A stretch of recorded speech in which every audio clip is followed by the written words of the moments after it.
Hey, it's Brennan, and really all the videos that I've done so far, they've been really just sort of looking at specific features and specific products, and there's more to it than that. Like, I've spent a lot of time learning how to play music and learning how to develop my skill.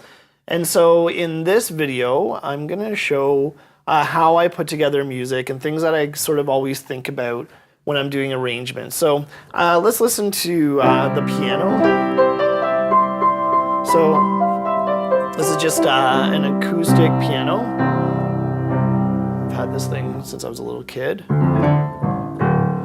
And so let's talk about how the scales work. So you can see how there's 3 black keys and there's 2 and then there's 3.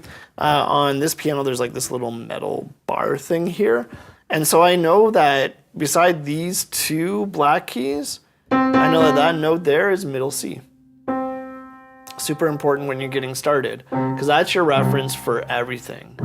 That's going to show you and teach you how to possibly read sheet music or just how to do a bit of math. So when I have C, I can have that anywhere on the keyboard. It's all the same note, just different octaves.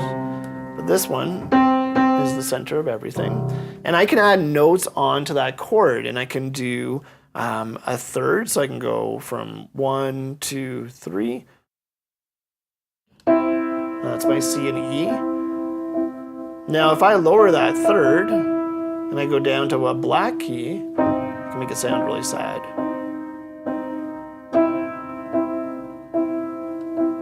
If you think about it, that spacing is the same spacing anywhere on the keyboard. It goes up 1, 2, 3, 4. Right? 1, 2, 3, 4 semitones. And so those 4 semitones make it major. And if it's 3 semitones, it goes to minor. And I can figure that out anywhere else on the keyboard. I can go, so if I start with this as my root, I can go 1, 2, 3, 4. And that's going to be a major sound. And I can lower that and do a minor.